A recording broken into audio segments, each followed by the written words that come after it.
ভূত মুক্তি কেন্দ্র শিবধামের তরফ থেকে সকলকে অনেক অনেক আশীর্বাদ। আপনারা এখন যে ভিডিওটা দেখতে চলেছেন সেখানে উপস্থিত আছেন সিনিয়র সায়েন্টিস্ট আমাদের মিঠুন সাঁতরা, যিনি আমাদের ভারতবর্ষের গর্ব, বাংলার গর্ব, এবং তিনি ভূত মুক্তি কেন্দ্র শিবধামে এসেছিলেন এবং তার ফলেই আমরা চেয়েছিলাম যে একটা এর উপর ভিডিও হোক, যাতে আপনারা জানতে পারেন, বুঝতে পারেন। এবং তিনি রিসার্চ করছেন। তো আপনি কোথায় রিসার্চ করছেন? আমি কেমব্রিজে রিসার্চ করছি, ইলুমিনা কোম্পানিতে। আচ্ছা, তো এই যে রিসার্চটা আপনারা যে গবেষণা করছেন, এই গবেষণাটার মানে মূল এটা কিসের উপর হচ্ছে? অ্যাকচুয়ালি গুরুদেব, এই মূল রিসার্চটা হচ্ছে যে মানুষের ডিএনএ সিকোয়েন্স জানা। মানে অনেক সময় আমরা গালাগালি বলি না, তো জিনের মধ্যে এই জিনিসটা আছে। তো প্রত্যেক মানুষের ডিএনএ এর মধ্যে তার সমস্ত ইনফরমেশন আছে, তার ক্যারেক্টার কেমন দেখতে হবে না। DNA in the sense deoxy ribonucleic acid, যেটা আমরা জানি ডিএনএ আছে, আরএনএ আছে। তো এটার উপর মানে কি ধরনের রিসার্চ হচ্ছে এবং আপনারা এই রিসার্চ করে আপনারা কি আইডেন্টিফাই করার চেষ্টা করছেন? হ্যাঁ গুরুদেব, এই যেটা বললাম, প্রত্যেক ব্যক্তির মধ্যে ডিএনএ এর মধ্যে তার সমস্ত ইনফরমেশন আছে, রাইট। এবং কিছু কিছু দেখা যাচ্ছে, কিছু কিছু ডিজিজ বা কিছু কিছু রোগ দেখা যাচ্ছে যেটা তার ডিএনএ এর মধ্যেই থাকে। তাহলে আগে থেকে যদি আমি ডিএনএ সিকোয়েন্স থেকে জানতে পারি, ধরুন একজন ক্যান্সার হচ্ছে, একজন ক্যান্সার হয়নি, তো ক্যান্সার হওয়ার জন্য কিছু একটা ডিএনএ কিছু একটা পার্টে কিছু একটা সমস্যা থাকে, সমস্যা তৈরি, আর যার হয় না তার হয় না, তার ঠিক থাকে। তো এই যে মিসম্যাচটা হয়, এটা যদি আমি আগে থেকে জানতে পারি, যার ক্যান্সার হলো তার ডিএনএ কেমন, যার ক্যান্সার হয়নি তার ডিএনএ কেমন, তাহলে আমি আগে থেকেই বলে দিতে পারবো যে এই ভবিষ্যতে ক্যান্সার হতে পারে, না হতে। আচ্ছা, মানে পসিবিলিটিস আছে কিনা, সম্ভাবনা আছে কিনা ক্যান্সার হওয়ার। তো আগে থেকে আপনারা সেটা জেনে আমরা এবং প্রিকশনও নিতে পারবো যে এই যে ডিএনএ, যে মানুষ ডিএনএ ক্যারি করছে, সে ইন ফিউচার কি কি সাবধানতা অবলম্বন করতে পারে, যার ফলে ইন ফিউচার তার আর ক্যান্সার হতে পারবে না। ওকে, তো যেহেতু ডিএনএ বিষয়ে আলোচনা হচ্ছে, তো আপনিও ডিএনএ নিয়ে রিসার্চ করছেন, আমি কিছু প্রসঙ্গ আনবো ডিএনএ। আমি সবার আগে আমি জানতে চাই যে স্পিরিচুয়াল সায়েন্স, আমাদের যে একটা আধ্যাত্মিক স্তরের যে বিজ্ঞান, যে আমার সমস্ত ভিউয়ার্সরা কিন্তু খুব তারা আসছেন এবং জানছেন, প্রথমে তারা হয়তো সেভাবে একসেপ্ট করেনি ব্যাপারটাকে, কিন্তু ধীরে ধীরে কিন্তু ক্যান্সার রোগও ঠিক হচ্ছে এখানে। এপিলেপসি, মির্গি রোগের ব্যাপারে আপনি শুনেছেন নিশ্চয়ই, দাঁতে দাঁত লেগে যাওয়া, চামচ দিয়ে, আমাদের তো ইন্ডিয়াতে এগুলোই হয়, দাঁতে দাঁত দিয়ে। এবং নার্ভাস সিস্টেম ব্রেকডাউন, হঠাৎ হঠাৎ ব্লাড প্রেশার আপ ডাউন করে অজ্ঞান হয়ে পড়ে যাচ্ছে, এবং সাইকোলজিক্যাল ডিসঅর্ডার, এই বিষয় নিয়ে কিন্তু প্রচুর মানুষ আমাদের এখানে আসছে। এবং আরো যেটা প্যারালাইসিস, মানে ইনঅ্যাক্টিভ হয়ে যাওয়া, বডি একটা সাইডে পড়ে যাওয়া কিংবা কোমর থেকে পা অব্দি পড়ে যাওয়া, বিভিন্ন আমি তন্ত্রক্রিয়ার ব্যাপারে আমি কিন্তু আমাদের যে ভিউয়ার্স আছে, ভক্তগণ আছে, তাদের কিন্তু বোঝানোর আমি চেষ্টা করেছি, অ্যানালাইজ করার চেষ্টা করেছি। এই ব্যাপারে ডিএনএ নিয়ে আমি কিছু বলতে চাই। তার আগে আমি বলবো যে আপনি স্পিরিচুয়াল সায়েন্সকে কিভাবে দেখছেন, মানে আমি বিজ্ঞানের চোখ দিয়ে বা একজন বিজ্ঞানীর চোখ দিয়ে আধ্যাত্মিক জগৎকে কিভাবে তিনি দেখছেন, আমি সেটা আগে জানতে চাই সবার আগে। গুরুদেব, সবার প্রথমে আমি একটা ছোট্ট গল্প বলবো, যেটা আপনি বুঝতে পারবেন কিভাবে স্পিরিচুয়াল জগতের প্রতি সায়েন্স মানে ডিপেন্ড হয়ে পড়ে। আমার প্রফেসর একজন খুব বন্ধু ছিল, খুব কাছের বন্ধু। উনি আনবিলিভার ছিল, কোনো কিছু বিশ্বাস করতেন না, নাস্তিক ছিলেন। যখন সাইড করে থাকতেন, আচ্ছা, তো উনি চিরকাল রিসার্চ করে গেছেন, সব কোনো বিশ্বাস করতেন না। যখন লাস্ট জীবনে আসলো, যখন ওনার ক্যান্সার হলো, তখন ক্যান্সার গেল, ডাক্তার তো কিছু বলতে পারছে না। ওই সময় থেকে ওনার মধ্যে একটা জিনিস শুরু হলো, যে যখন কোথাও কিছু করতে পারছে না, তখন উনি গেলেন যে, তো উনি তো যখন নাস্তিক ছিলেন, কোনো ধর্ম নেই, বেশিরভাগ মানুষের কোনো ধর্ম নেই, তখন উনি শুরু করলেন যে হিন্দু ধর্মটা কেমন, খ্রিস্টান ধর্মটা কেমন, বা মুসলিম, বোঝার চেষ্টা করেন। উনি আস্তে আস্তে উনি তখনও দেখলেন, তখন ভগবানের প্রতি বিশ্বাস, মানে চাইলেন যে ভগবান যদি আমাকে বাঁচাতে পারে। তো এটাই আমি গুরুদেব বললাম যে আমরা সায়েন্স করে আপনার কি রোগ হতে পারবে, যা কিছু চেঞ্জেস করলে আমি বাঁচাতে পারবো, এটা চলছে, চেষ্টা চলছে। কিন্তু আমার কোশ্চেনটা হচ্ছে যে লোকটা মদ খাচ্ছে, সিগারেট খাচ্ছে, প্রচুর এনজয় করছে, তার হলো ক্যান্সার হলো না, অন্য একটা মানুষের ক্যান্সার হলো। একদম এই জায়গাটা থেকেই মানে তখন সে ভাবছে যে ওর হচ্ছে কেন, আমার কেন, ওর হলো, আমার তো হলো, তাহলে আমি এনজয় করি।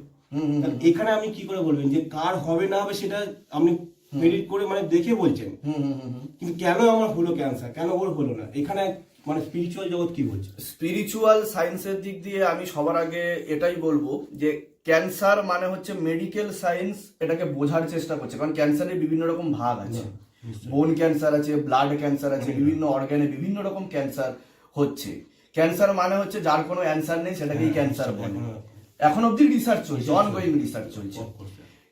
ক্যান্সার ব্যাপারটা হচ্ছে অবভিয়াসলি, এটা আপনি ঠিকই বলেছেন, জিনগত, কিন্তু ব্যাপারটা হচ্ছে জিন, আমরা যে ডিএনএ যেটা বলছি, এটা ডিএনএ কে আমাদের নামাকরণ করা হয়েছে মানে সায়েন্সের মাধ্যমে।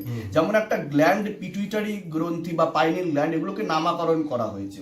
কিন্তু আমাদের যে স্থূল শরীর আছে, সেই স্থূল শরীরের বাইরে, স্থূল শরীর ইন দ্য সেন্স এই যে মাংস হাড্ডির যে আমাদের যে চেহারাটা, সেই চেহারাটা মানে ম্যাটেরিয়াল জগতের যে চেহারা, সেই চেহারাটাকে আমরা বোঝার চেষ্টা করছি। সেই চেহারার ভিতরেও কিন্তু একটা সূক্ষ্ম জগৎ আছে, যেটাকে সূক্ষ্ম শরীর বলা হয়। এই যে সূক্ষ্ম শরীর, এই সূক্ষ্ম শরীরে 7টা চক্র আছে। এটা হয়তো অনেকে জানে বা পড়েছে বা দেখেছে। এখন ইন্টারনেটের জগতে এগুলো কিন্তু খুব বেশি অ্যাক্টিভ হয়ে গেছে, এগুলো অনেক মানুষই কিন্তু দেখেছে, জেনেছে। তো আমাদের যে মূলাধারা থেকে একদম সহস্র আজ্ঞা চক্র অব্দি যে চক্র আছে, সেগুলো বিভিন্ন গ্ল্যান্ডকে জেনারেলি রিপ্রেজেন্ট করে। যেরকম বিশুদ্ধি চক্র, আমরা এটাকে গলার এটাকে বলি, আমি প্রচুর ভিডিওতে বলেছি যে আপনার বিশুদ্ধি চক্র ব্লকেজ আছে, আপনার পাইনিল গ্ল্যান্ড ব্লকেজ আছে। পাইনিল গ্ল্যান্ড ইন দ্য সেন্স হচ্ছে থার্ড আইকে বলা হয়, বা সিট অফ সোল, যেখানে সোল মানে আত্মা বসে, মানে এনার্জি বলতে পারেন। এবার আত্মা বোঝার থেকে এনার্জি, যেমন আমি একটা এনার্জি, আপনি একটা এনার্জি, আরো যারা বসে আছেন তারা একটা এনার্জি। এই এনার্জি একটা জায়গাতে বসে পুরো শরীরকে কন্ট্রোল করছে। অর্থাৎ আপনি তো সায়েন্স তো এটা বিশ্বাস করে যে আপনার একটা হাত কেটে দিলে মানুষ মরে না, পা কেটে দিলে মরে না, কোমর অব্দি কেটে দিলেও মরে না, কিন্তু ব্রেন যদি স্টিল অ্যালাইভ থাকে, সেটা বেঁচে থাকে। অবভিয়াসলি তার মানে বুঝতে হবে যে স্পিরিচুয়াল জগৎ, যেটা এত হাজার হাজার বছর আগে বলে গেছে, মানে আমাদের বিভিন্ন তো পুঁথি আছে যেগুলো পুরাণে বলা হয়েছে, বেদে বলা হয়েছে, বিভিন্ন গ্রন্থে ভগবদ গীতায় বলা হয়েছে। তো তার মাধ্যম, তার সোর্সে আমরা কিন্তু এটার উপর, আমরা ভূতমুক্তি কেন্দ্র সিদ্ধাম রিসার্চ করছে এটা, যে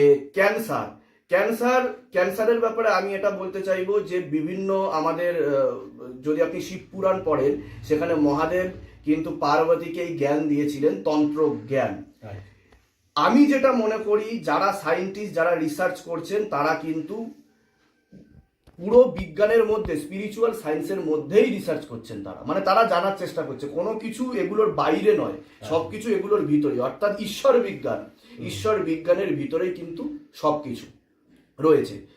এবার কথা হচ্ছে, আমার একটা কেস, আমি গিভিং অ্যান এক্সাম্পল অনলি, আমার একটা কেস এসেছিল। সেই কেসে আমি সমস্ত দর্শক বন্ধুদের বোঝানোর চেষ্টা করেছিলাম যে কারো একজনের উপর তন্ত্রক্রিয়া করা হয়েছে। তন্ত্রক্রিয়া মানে হচ্ছে যে ধরুন আপনার যে ইউজ করা জামা কাপড়, আপনি একটা এনার্জি বহন করছেন, আমি একটা এনার্জি বহন করছি। আপনার ফ্রিকোয়েন্সি যে লেভেলের, আমার ফ্রিকোয়েন্সি ডিফারেন্ট লেভেলের। এবার এটাকে যদি আমরা সায়েন্টিফিক ভাবে পরীক্ষা করতে চাই, আমার ইউজ করা এই বস্ত্র এবং আপনার, দেখবেন দুটো কিন্তু পার্থক্য আসবে। তো এই যে বস্ত্র আছে এবং আমাদের মাথার যে চুল আছে বা নখ আছে, এগুলো নিয়ে কিন্তু ক্ষতি করা যায়, বা এগুলো নিয়ে মানে এই যেরকম আপনি ডিএনএ এর কথা বললেন না, ডিএনএ নিয়ে পুরো স্ক্যান করে বেরিয়ে যাবে অ্যাকচুয়ালি হোয়াটস গোয়িং অন, কি চলছে এবং কি হতে পারে, এটাও কিন্তু তন্ত্রক্রিয়াতে পসিবল। আপনি যদি আমাকে একটা চুল দেন, আমি কিন্তু সেটা নিয়েও কিন্তু আমি বলে দিতে পারবো এই মানুষটা কিরকম স্বভাবের, কিরকম নেচারের। তো তার উপর একটি প্রেতের হাজিরা হয় এবং সেই প্রেত এসে বলে যে অবভিয়াসলি তারা এসেছিলেন শিবধামে কিন্তু সেই একজন পেশেন্টকে নিয়ে, যে থার্ড স্টেজের ক্যান্সার, তার অলরেডি তাকে কেমো দেওয়া হচ্ছে। তো তাকে আমি বলি মারণক্রিয়া করা হয়েছে, বানও মারা হয়েছে এবং আস্তে আস্তে নিষ্ক্রিয় হয়ে যাচ্ছে শরীর। আমি দুটো প্রভাব দেখেছিলাম, একটা তো কেমোর প্রভাব, যেটা মেডিকেল সায়েন্স, যেটা ক্যান্সারের সেলগুলোকে মারার চেষ্টা করে, যেটা আমি জানি, এবং আরেকটা প্রভাব হচ্ছে তন্ত্রক্রিয়ার প্রভাব। অর্থাৎ তার শরীরের মধ্যে একটা পরীক্ষা নিরীক্ষা চলছে, মানে দুই দিক দিয়ে। একজন সেটাকে মারার চেষ্টা করছে, মানে সেও মারার চেষ্টা করছে, সে তো মরেনি, এখন স্টিল অ্যালাইভ। আবার অন্য দিক দিয়ে মেডিকেল সায়েন্স তাকে বাঁচানোর চেষ্টা করছে। দুজনেই কিন্তু কমপ্লিট শিওর না কি হবে, কি হচ্ছে, একটা পরীক্ষা নিরীক্ষা, এক্সপেরিমেন্ট চলছে। তো আমি তার শরীরে একটা শক্তিকে এনেছিলাম। এবার সায়েন্স, কিছু কিছু সায়েন্স বিশ্বাস করে যে আছে নাকি, মানে যাই হোক, এটা এনার্জিকে এনেছিলাম। যেই এনার্জি আত্মা হিসাবে বলা হয়েছিল যে একটা প্রেত আত্মা এসছে, যে আত্মাকে বশে করেছিলেন সেই তান্ত্রিক, যিনি এক্সপার্ট এই ফিল্ডে, এক্সপার্ট, যিনি ব্ল্যাক ম্যাজিক, আমি যেটা করি সেটা white magic. Magic in the sense হচ্ছে যেটা ন্যাচারালি সুপার, মানে যেটা আপনার দেখে মনে হবে যে এটা হতে পারে না, এটাকেই অনেকে সুপার ন্যাচারাল পাওয়ার বলে থাকে, ন্যাচারালি সুপার। কিন্তু সেটা কিন্তু বিজ্ঞানের মধ্যেই পড়ছে, বিজ্ঞানের বাইরে কোনো কিছু না। এখানে যা যা হচ্ছে সব কিছু বিজ্ঞানের মধ্যেই। আজকে আমরা কিন্তু ভিডিও কল করতে পারছি, একটা টাইমে গিয়ে দেখুন ভিডিও কল পসিবল ছিল না, মোবাইলে তো ছিল না তখন। বিজ্ঞান এগোচ্ছে ধীরে ধীরে, আজকে আমরা এক দেশ থেকে আরেক দেশে কত তাড়াতাড়ি আমরা চলে যেতে পারছি, কিন্তু একটা টাইম তো আমরা যেতেই পারতাম না। ঠিক আছে, এখন তো কোনো হয়তো দেখা যাবে ইন ফিউচার অন্য গ্রহে গিয়ে আমরা থাকছি, কে বলতে পারে, হতেই পারে, এবং সেই দিকে রকেট সায়েন্স এগোচ্ছে।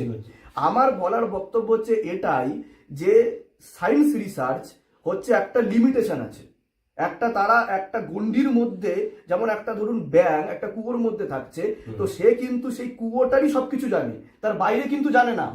সে কিন্তু সেখান থেকে বেরিয়ে জগৎটা যখন দেখবে তখন সে রিয়েলাইজ করবে, ও দ্যাটস মিন এগুলো আছে, এক্সিস্ট। আমাদের সায়েন্স তো এখনো অবধি এই বিশ্ব ব্রহ্মাণ্ডটা কোন ব্রহ্মাণ্ডের মধ্যে আছে সেটাই জানতে পারেনি, এখনো অবধি জানতে পারেনি এটা। এমনকি আমাদের যে ব্রেন কিভাবে কাজ করে সেটাও কিন্তু এখনো পর্যন্ত নিউরো সায়েন্স এখনো অবধি গবেষণা চালিয়ে যাচ্ছে, কিভাবে কাজ করে সেটা বোঝার এখনো হয়নি।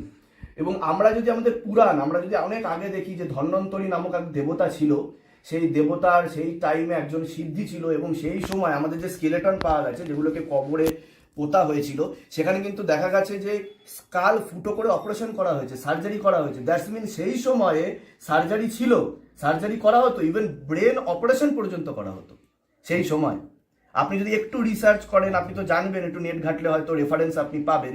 তো মানে back to the main point, আমি যেটা বলতে চাইছিলাম, তার মধ্যে একটা এনার্জি এসেছিল, সেই এনার্জিটা সব কিছু ঠিক বলে, রাইট, তার নাম ঠিক বলে, তার বাড়ির অ্যাড্রেস বলে, সে কখন কিভাবে মরে গেছিল সেটাও বলে, এবং আমরা সেটাকে ভেরিফিকেশন করে দেখেছি যে absolutely right he is saying at that time. তো এটা বলার পরে জানতে পারলাম যে তার মৃত্যু হয়েছিল AML, যেটা সায়েন্স বলে acute myeloid leukaemia, blood cancer. Blood ক্যান্সারে তার মৃত্যু হয়েছিল, এবং সে ওই শরীরের উপর চেপেছে তারও ব্লাড ক্যান্সার হয়ে গেছে। আচ্ছা, এবার সিচুয়েশনটা ভাবুন, তারও ব্লাড ক্যান্সার হয়ে গেছে। অর্থাৎ যখন কোনো একটা এনার্জি আপনার আরেকটা শরীর, মানে শরীর তো একটা মিডিয়াম, এটা একটা মিডিয়াম, এর মধ্যে যখন এসে বসছে অটোমেটিক্যালি আপনারও ডিএনএ কিন্তু চেঞ্জ হতে শুরু করছে।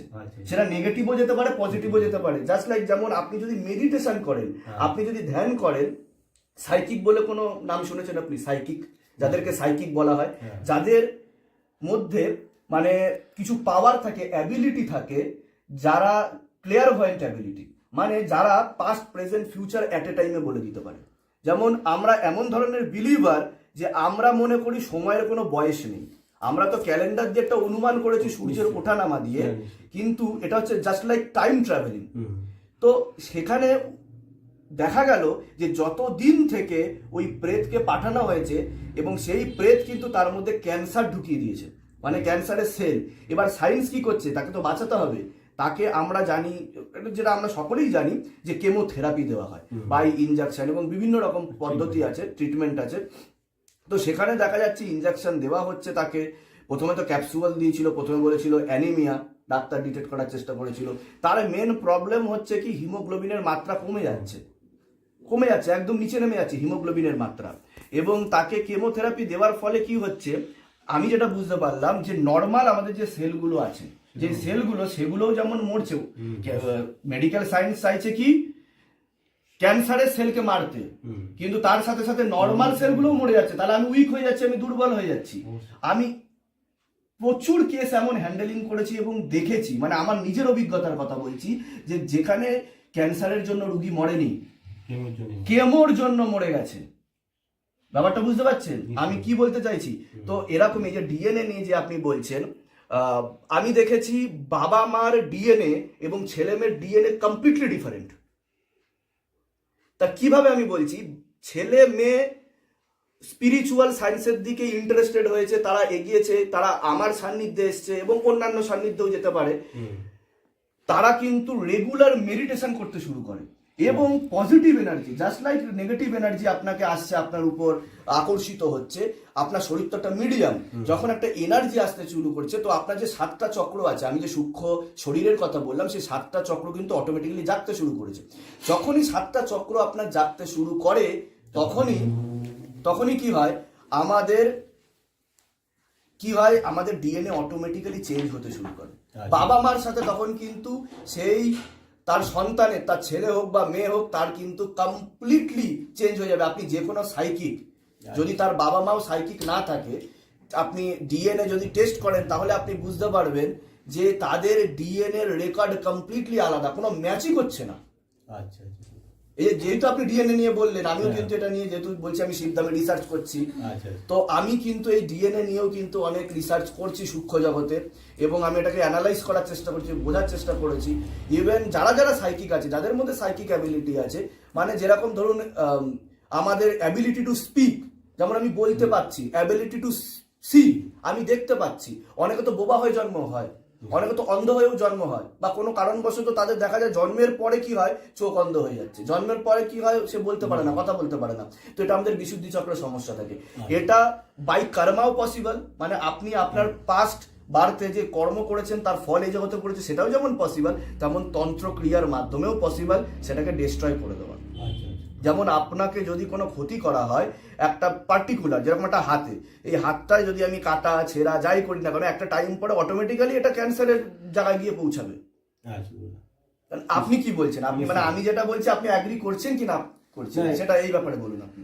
না, সেটা সম্ভব, মানে আমি যেটা বললেন যে এরকম করে তার ডিএনএ চেঞ্জ করে দেওয়া, এটাও তো সম্ভব, কারণ যেটা বললেন না, সাতটা চক্রের উপর ডিপেন্ড করে আমাদের বডিটাই। হ্যাঁ, আমাদের যে মূলাধারা চক্র আছে, প্রত্যেকটা জিনিস যদি খোলা যায় তাহলে হয়তো মানুষের ক্যারেক্টার বা চেঞ্জ হয়। তাহলে সেখান থেকে একটা জিনিস কনক্লুশন জানছি, আমরা যেটা ভাবছি যে একজন মানুষ যখন জন্মাচ্ছে বা একটা মানুষের ডিএনএ যে এরকমই থাকবে, না, সেটা কিন্তু নয়, না, চেঞ্জ তার হতেই পারে। যদি স্পিরিচুয়াল ওয়ার্ল্ডে আমার অভিজ্ঞতার বেসিসে যদি আমাকে কিছু বলতে হয়, তাহলে আমি বলবো ডিএনএ চেঞ্জেবল।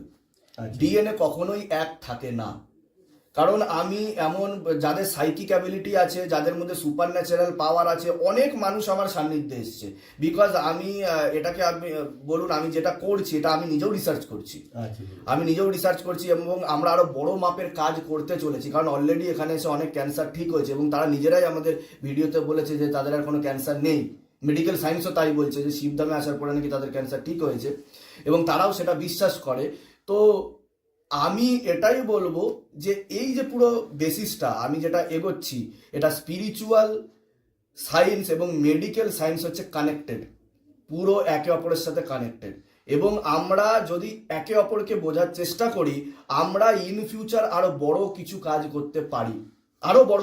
করতে পারি, কারণ এখন অনেক হসপিটাল হচ্ছে, অনেক নার্সিং হোম হচ্ছে, যেখানে আপনাকে শুধুমাত্র আপনার শারীরিক দিকটাই দেখা হচ্ছে, শুধুমাত্র শারীরিক পোর্শনটুকু দেখা হচ্ছে। ঠিক আছে, আপনি আপনার যে রক্ত কোন গ্রুপ বহন করছে, কি করছে, এগুলো তো সায়েন্টিফিক নেম, সবকিছুই সায়েন্টিফিক নেম, এবং সেগুলো যে ডায়াগনোস হবে, যেগুলো রিপোর্ট বেরোবে, সেগুলো তো শুধুমাত্র আপনার যে বায়োলজিক্যাল যে ফিগার আছে তার বেরোবে, আপনার স্পিরিচুয়ালের কোনো কিছু বেরোবে না। তার জন্য আপনাকে নিজেকে জানার প্রয়োজনীয়তা আছে। আমি তার জন্যই আমি রিসার্চ করছি।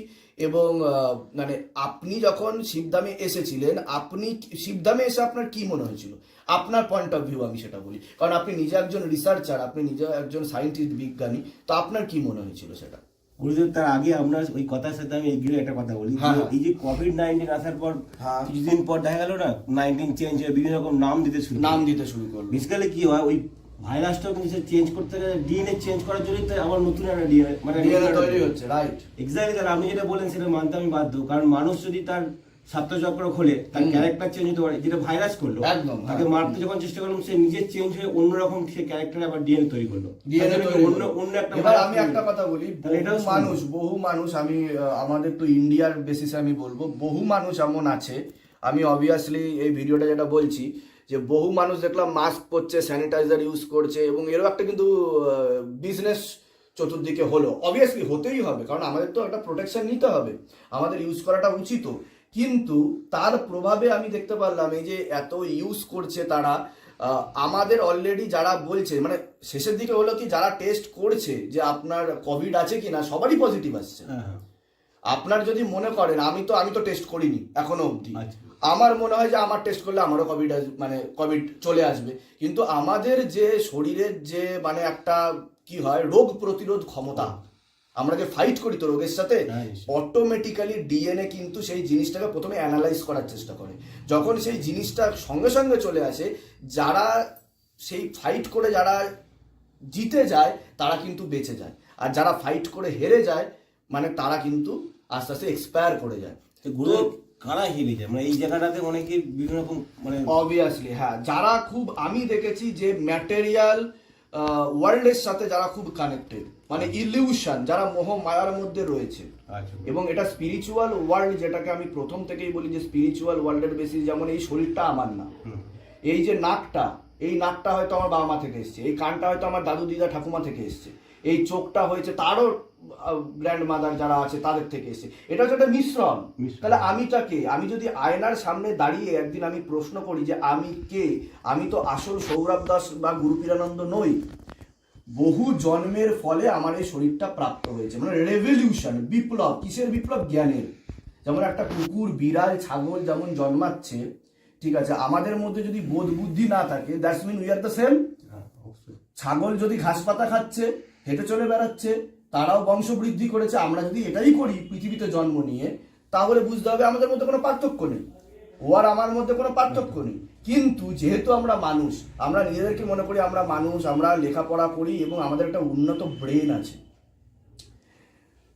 এবার দেখুন, সায়েন্স অনেক কিছু মানে, অনেক কিছু মানে না, কেউ মানার চেষ্টা করে, কেউ মানার চেষ্টা করে না।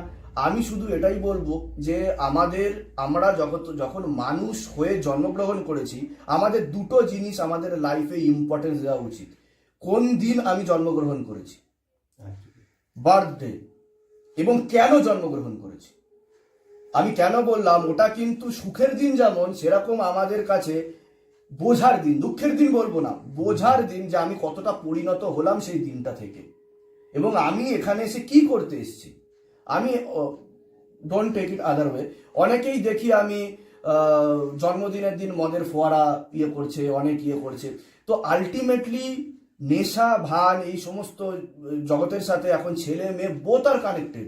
আপনি বিদেশেও দেখবেন সিগারেট স্মোক করা হচ্ছে, এবং আমরা অ্যাডিক্টেড হয়ে যাচ্ছি এগুলো থেকে। এর ফলে কিন্তু আমাদের যে ফিজিক্যাল, যে আমাদের শরীর, সেই শরীরও কিন্তু প্রচুর বেশি মাত্রায় এফেক্টেড হচ্ছে। আমাদের নার্ভাস সিস্টেমের প্রবলেম হয়ে যাচ্ছে, এবং আমাদের যত আমরা ম্যাটেরিয়াল ওয়ার্ল্ডের সাথে কানেক্টেড হব, তত কিন্তু আমরা আমাদের যে সূক্ষ্ম শরীর, সূক্ষ্ম জগৎ, স্পিরিচুয়াল ওয়ার্ল্ডের থেকে পিছনে চলে যাব। কারণ আমরা আমাদের আইডেন্টিটি হারিয়ে ফেলবো। আমরা আমাদের identity, I think you are getting my point, আমরা আইডেন্টিটি হারিয়ে ফেলবো, আমরা কোথা থেকে বিলং করছি সেটা হারিয়ে ফেলবো। কারণ আমাদের বাড়িতে কোথাও কিন্তু ভগবদ্গীতা পড়ানো হয় না, কোনো ক্লাসে ভগবদ্গীতা পড়ানো হয় না। আমি বলবো না যে ভগবদ্গীতা ধর্ম গ্রহণ করো, ভগবদ্গীতা ধর্মের পথে আসো। আমি একটা বই পড়ছি, সেই বইটা হিসেবে পড়বো, বইতে কি বলা হচ্ছে, মোরাল অফ দ্য স্টোরি কি, এবং সেখান থেকে আমি কি পেলাম, কনক্লুশনটা কি, সেটা বোঝার, অ্যানালাইজ করার চেষ্টা করবো। ঠিক আছে? তো আমার যেটা মনে হয় যে আমাদের এগুলো অবভিয়াসলি এগুলো আমাদের বোঝার দরকার আছে। আমরা যদি এগুলো বুঝি বা বোঝার চেষ্টা করি, যেমন আপনার এবং আমার কিন্তু অনেক অনেক জন্ম হয়ে গেছে, যেটা ভগবদ্গীতায় অলরেডি অর্জুনকে বলেছে। এবং এই জ্ঞান আপনি যদি ভগবদ্গীতা পড়েন, তাহলে তিনিই বলছেন যে আমি এটা সূর্যদেবকে দিয়েছি, ইক্ষ্বাকুকে দিয়েছি, এবং মনুষ্য পিতা মনুকে দিয়েছি। এটা 5000 বছর আগেকার গল্প বলা হচ্ছে অর্জুনকে, এবং তারও আগে কিন্তু এটা কালক্রমে ছিন্ন হয়ে গেছে, লিঙ্ক ছিন্ন হয়ে গেছে। তো এটা আমরা বলতে চাইছি যে এটা হচ্ছে হিস্ট্রি। যেমন দেখবেন রামায়ণে আমরা কি পড়েছি, যে রামায়ণে এই ঘটনা ঘটেছিল। এবার অনেকে বলে দূর, ওগুলো তো কল্পকাহিনী বা গল্প কথা। তাহলে যদি তাই হয়, তাহলে এখনো পর্যন্ত শ্রীলঙ্কার অস্তিত্ব কি করে পাওয়া যায়? যে সেতুটা বানানো হয়েছিল, তার অস্তিত্ব, জিওগ্রাফিক্যাল যে প্রুফ কি করে পাওয়া যায়? এমন অনেক স্কেলেটন উদ্ধার হয়েছে যা মানে দৈবাকৃতি, মানে মানে দৈত্যের মতো একটা চেহারা আসে। How it's possible? তো এই ব্যাপারে আপনি কি বলবেন, যে আপনি যে মডার্ন সায়েন্স যে এত ফাস্ট গ্রোথ করছে, অবভিয়াসলি মডার্ন সায়েন্সের তো দরকার আছে। আমি মনে করি মডার্ন সায়েন্সের যেমন একটা অ্যাডভান্টেজ আছে, তেমন একটা ডিসঅ্যাডভান্টেজও আছে। এটা আমি মনে করি পার্সোনাল দিক দিয়ে। আমার মনে হয় যে শুধুমাত্র অ্যাডভান্টেজ নেওয়াটাই উচিত। তো এই দিকটা আপনি কিভাবে দেখবেন বা বলবেন? আমি বলবো ডিসঅ্যাডভান্টেজ হচ্ছে যদি আপনি কনসিয়াসলি কাজটা যদি না করেন। মানে আপনি যে কোনো জিনিস সায়েন্সের চেষ্টা করে মানুষের কল্যাণের জন্য, অবভিয়াসলি মানুষ কি করেছে তার নিজের স্বার্থে, এখন যদি তার মানে ওই কনসাসনেসটা যদি না থাকে যে আমি কতটা ইউজ করবো কতটা না করবো, তার জন্যই তখন সায়েন্সের মানে ব্যবহারটা ঠিকঠাক হয় না। এবং এর জন্য এমন কিছু এফেক্ট পড়ছে। আজকে গুরুদেব দেখুন, আমাদের একটা সময় যদি 40 বছর বা 50 বছর আগে যাওয়া যায়, তাহলে আপনি নদীর জল বা পুকুরের জল পর্যন্ত পান করতে পারতেন। এখন আমাদের সমস্ত কিছু পিউরিফিকেশন, আমাদের ওয়াটার পিউরিফাই করতে হয়, আমাদের পরিবেশকে দূষণ থেকে বাড়ানোর জন্য এয়ার পিউরিফাই করতে হয়। পিউরিফিকেশনটা এমন জায়গায় চলে গেছে, গ্লোবাল ওয়ার্মিং অনেক বেশি বেড়ে গেছে পলিউশনের কারণে। সবকিছু যেন মনে হচ্ছে আমাদের পিউরিফাই করে আবার নতুন করে নিতে হবে। মানে এটা তো সায়েন্স চাইনি। এখন প্লাস্টিক আমরা তো প্রতিদিন কিছু না কিছু খেয়েই যাচ্ছি, মানে ইনটেক করে যাচ্ছি কিছু মাইক্রোগ্রাম। প্লাস্টিকটা করা হয়েছিল ক্যারি করার জন্য বা অন্য কিছু, কিন্তু এতটাই তার ইউজ হয়ে গেছে। ঠিক ঠিক। তো এখানে সায়েন্স কিছুটা আর কন্ট্রোল করতে পারছে না, তখন শুরু হয়েছে। আমার কাছে একটাই প্রশ্ন, যে মেডিকেল সায়েন্স যখন আপনি আপনার ফিল্ডে রয়েছেন, আপনি স্পিরিচুয়াল সায়েন্সকে কোন চোখে দেখছেন? মানে কি চোখে, কিভাবে অ্যানালাইজ করার চেষ্টা করছেন যে ইজ ইট পসিবল যে শিবধামে যে কাজগুলো হচ্ছে, যেরকম একটা এনার্জি আসছে, সে বলছে এবং সে সেটা এক্সপ্লেনেশন দিচ্ছে, এবং তারপরে দেখা যাচ্ছে অটোমেটিক্যালি, আমি ধরে নিলাম যে তার এনার্জির ফ্রিকোয়েন্সি চেঞ্জ হয়ে যাচ্ছে, কিন্তু after that automatically step by step সে ঠিক হয়ে যাচ্ছে, আমি এটাই ধরে নিলাম। তাহলে এটা সায়েন্স কি চোখে দেখবে?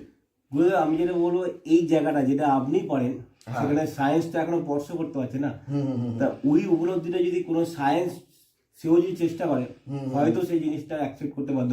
কারণ এখানে আমি দেখেছি, মানে কয়েকবার এলাম, কিছু কিছু ব্যক্তি আছে যারা বহু দূর থেকে এসছে, এবং কিছু কিছু ব্যক্তি যে চেঞ্জেস গুলো আপনি বললেন দেখিয়েছেন, এবং তারা কিন্তু এডুকেটেড, ইভেন হাইলি এডুকেটেড দে আর। কারণ আমার কাছে অনেক ডাক্তারও এসছে যারা এমডি পাস করা, মানে নিউরোলজিস্ট এসছে, এবং অনেক সাইকিয়াট্রিস্ট এসছে, কথা বলেছে আমার সাথে এসে। এবং আমি দেখেছি যে, এবং অনেকে বলছে এটা সাইকোলজিক্যাল প্রবলেম, একটা গল্প বানিয়ে নিচ্ছে। আমি যদি তাই মানি, তাহলে এই যে নামগুলো তারা বলছে, যে এনার্জিগুলো এসে নাম বলছে, তার প্রমাণ দিচ্ছে, আমি এত বেডে মরেছি, এই সালে মরেছি, এগুলো কি করে সম্ভব?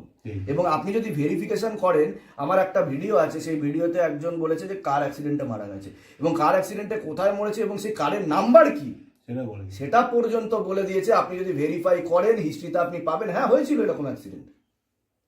ঠিক আছে, আমি জাস্ট এটাই, মানে আমাদের জগতের জন্য যেটা করলাম, আমি সেটাকে তুলে ধরার চেষ্টা করছি।